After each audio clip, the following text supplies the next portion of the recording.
I want to talk about how everything that seems to be uncomfortable with what's happening right now, it looked like it appears to be for people's own good, actually. But because people in general, right, people in general, including me and other folks, have been accustomed to this life for so long in the United States of America that the things that they take away, we believe that it's just they're wrong, and like, what are we gonna do? Oh my goodness, Uh, I want to start with the food part because there was this thing with the what's this called? I was about to call it simulation. See, because we're in a simulation. And I want to get to that too. Running out of food in a simulation. Okay, if we're in a simulation, we're in either a holographic world, virtual reality. Either way, this particular simulation is ran by virtual codes, right? So we don't have real physical bodies. So how can you eat real physical food, right? It's not possible. I'm gonna get there though. I'm gonna get how you run out of food in a simulation ran by virtual codes, and you don't even really we don't really have physical bodies. Okay, everything around us is either what people call energy, but I say information. But that's not. I didn't get that from myself. I got that from someone else who explained this virtual world. Um, but what's this? The simulation. But anyway. So the stores ran out of Similac, and then a lot of people who were into more healthier type of living or healthier type of nutrition for their babies talked about how that's not necessarily a bad thing because Similac is not really good for the little babies. I heard one lady say, because I didn't, if I don't have kids, I don't really criticize on what somebody decide to feed up their children. But one lady was like, if you were feeding your baby Similac, shame on you.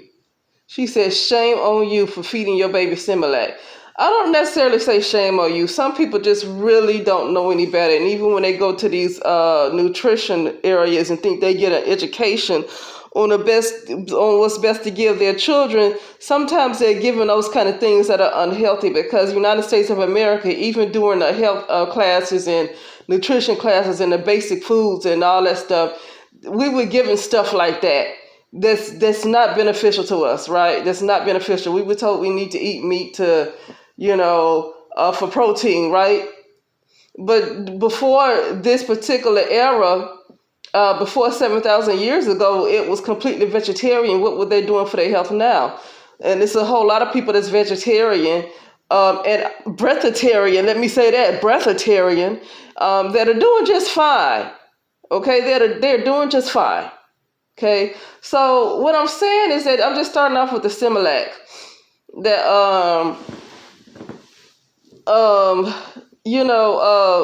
it seems like what they're taking off the shelves is what's been bad for people anyway.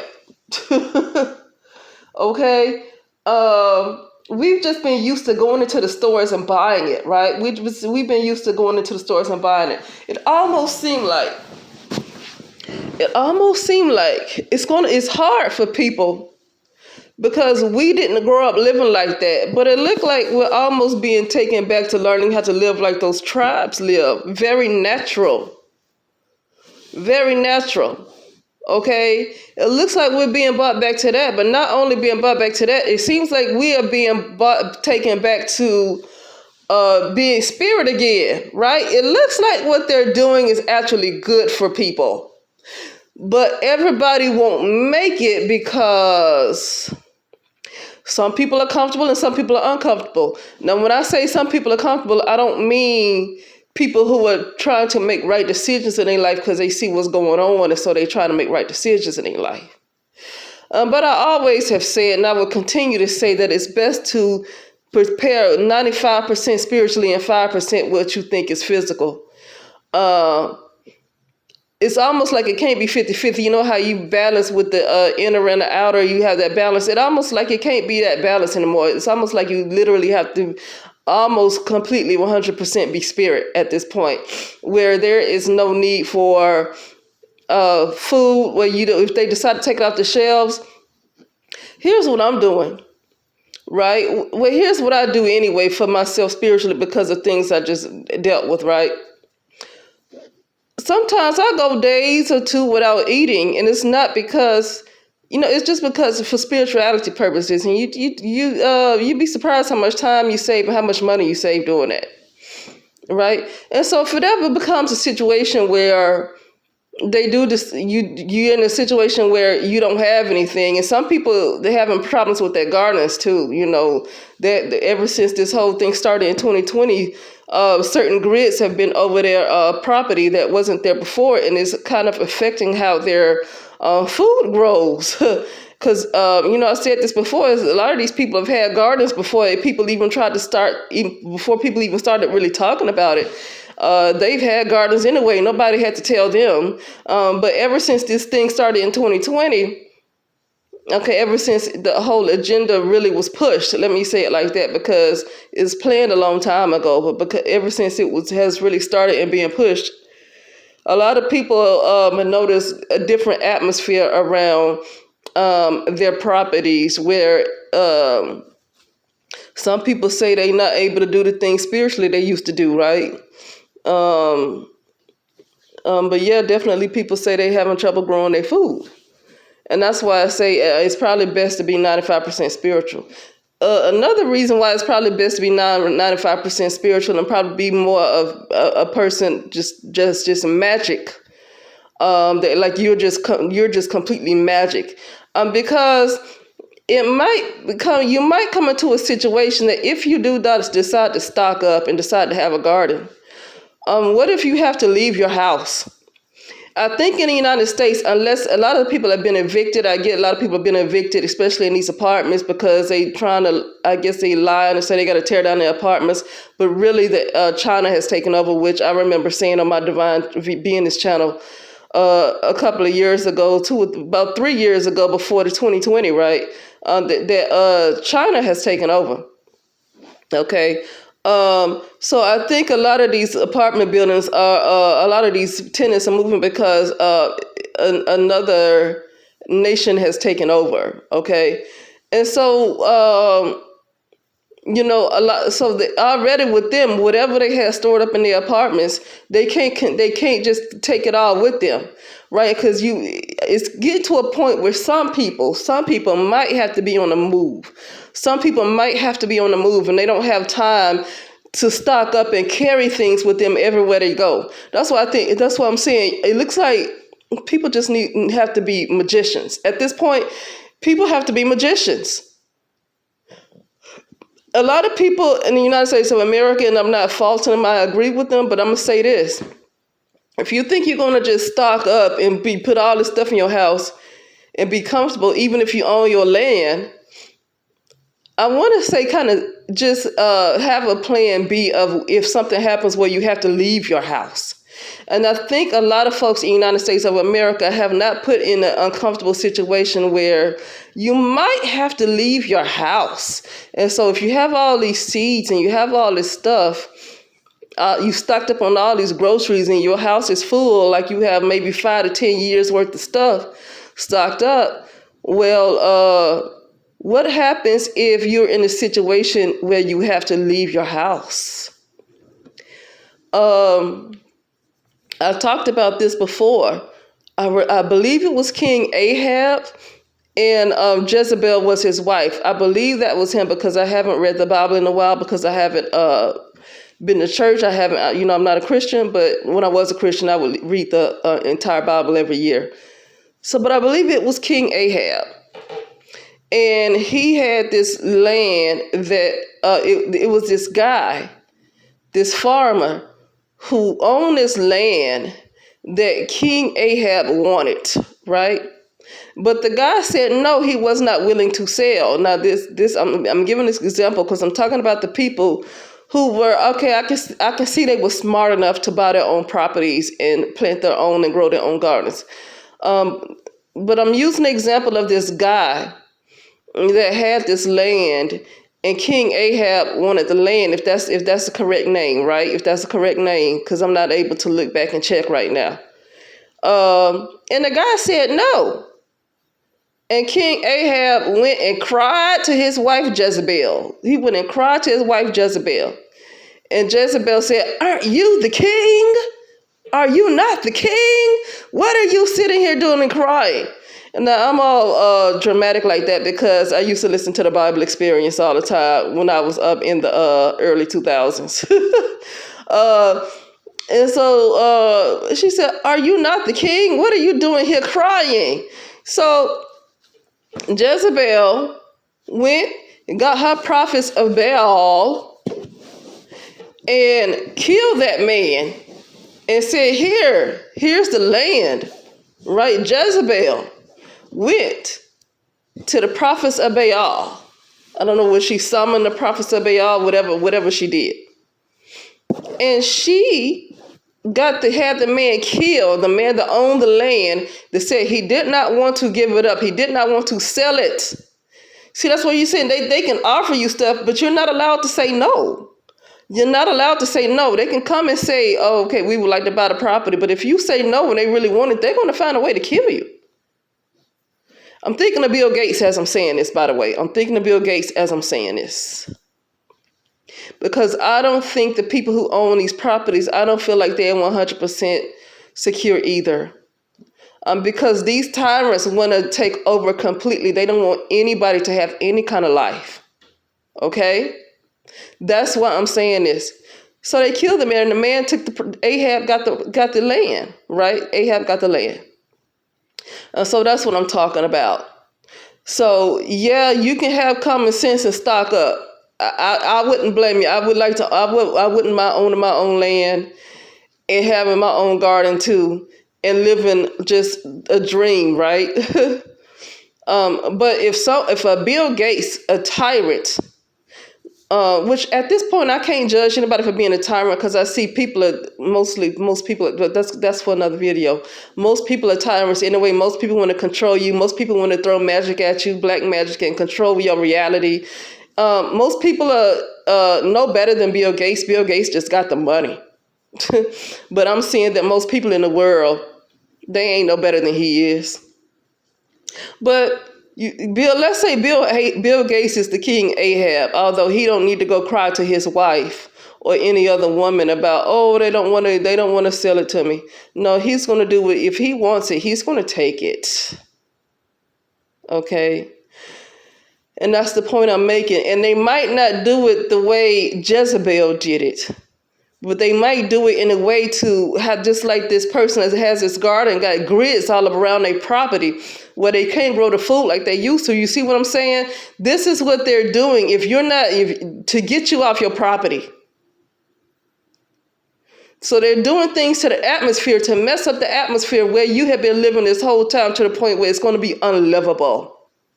This is not to scare people. This is to say that, and I think I'm saying it like this because I get that a lot of people that own these gardens and stuff, have these gardens and own these properties.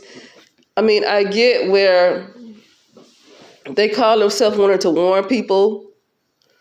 But it's almost like for some people, not all, it's almost like they want to brag on the fact. And I do say that this is for some of them. They want to brag on the fact that they have this property and this garden and they already have these things. And it's almost like they're bragging on the fact that some people don't have it. Because why would you criticize other people for not having property? Everybody's not going to be able to get property. Everybody's not going to be able to have a big garden, but they definitely, I mean, I've seen people in RVs and stuff like that found ways to grow little things, right? So it's not always about having a big garden when it comes to planting foods, all right?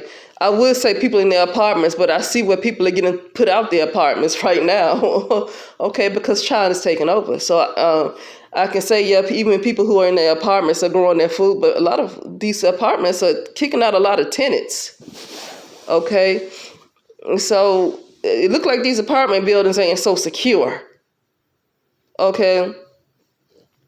That's why I say your life you just have to have a life of magic at this point. It needs to be a life of magic. Anyway, yeah. And then on the last point about the food processing thing. So I saw I've been seeing that though, where the food processing plants are being destroyed. I remember hearing, and Dr. Sebi, if Dr. Sebi was to hear this information, he would probably say good, right? If you would tell Dr. Sebi right now, if he was here today, that they're destroying and even Dick Gregory, right? People who are just healthy. It's not just him. Even maybe Dr. Delbert Blair, right? Just people in other people, even females too, right? Women too, who are about health, like Dr. Jewel Pookrum and stuff like that. But Dr. Sebi is the first that came to mind because he got a lot of attention, right? If you were to tell him now he was here that, oh, they're destroying the food processing plants, they're getting rid of food on purpose, they're getting rid of the food on shelves on purpose. Did Dr. Sebi eat that shit? Excuse me, because I'm not saying I don't eat it on food from the shelves, right? But my point is this. Did Dr. Sebi eat that shit? Did Dr. Sebi encourage other people to eat that shit? And yes, I'm cursing. Because there's worse things happen in the world than me saying shit. Let me stop. What would he say? What would Dr. Sebi say if you say, oh, they don't have any more Similac in the stores? What would Dr. Sebi say to that? What would Dick Gregory say to that? Because he was healthy like that too. So what would Dr. Sebi say to that? What would Dr. Jewel Pookrum say to that? Right? Because I want to add the ladies too. There's a lot of healthy ladies too. People are having a hard time giving birth in hospitals. They get to the point, they tried to start that stuff earlier when they did this mess with these vaccines, and because a lot of people wanted to refuse it, now they were saying it was hard for people to give birth because of the lack of staff. It's all about us being conditioned to believe that we need those things. Everything is about us being conditioned to believe we need them things, and we're being deconditioned. What's happening right now to me is that we're being deconditioned to believe those things was actually good for us. What would ladies who were into giving natural births, like say an example of, I know people might not like her, but Erykah Badu, just somebody like that, okay, a women who are just that give natural births, right? They give natural births, right? There are some women like that gave natural births. They didn't give no birth in no hospital. They gave a natural birth, right? So what would those women say to the fact that, okay, now folks can't give birth in hospitals no more? What would those kind of women say to that? So what I'm saying is, you tell Dr. Sebi that they are destroying the food processing plants, and these farmers are getting rid of their farms and killing all the farm animals. Dr. Sebi ain't eating no meat no way. He didn't eat no cows, right? And this is not me trying to point the finger at the people who do, because like I say, I don't eat like Dr. Sebi did, right? But what I'm saying is that it looks like what's happening is for people's own good to actually eat like Dr. Sebi said eat in the first place. That's what I'm saying. So this is not me trying to judge anybody as if I actually eat like him. I don't, right? But I'm actually going towards just being completely spirit anyway. So I think that's the best thing, is to get back to being spirit. Honestly, I think that's so. I'm actually in my opinion, I'm even going further than Sadie. You eat like he said eat, but to go a little further to the point where you don't need to eat what you think is physical food, right? So it's almost like reprogramming your mind to the point where you don't need to eat where physical food, where you finally realize physical food ain't real and you more of a spirit and you don't need food, period. You're even beyond being a breatharian. Because if they decide to do something to the air, you don't need the air. You're completely spirit. And then when you're completely spirit, you're unaffected by what they're doing with the atmosphere. Okay? It's hard to get to that point when you're comfortable. It's hard to get to that point when you're comfortable, right? So we're almost being forced to go back to being spirit, which is actually what we should be doing. Which is what we should be doing anyway. So anyway, I got to get out of here. And I will talk to you later. All right.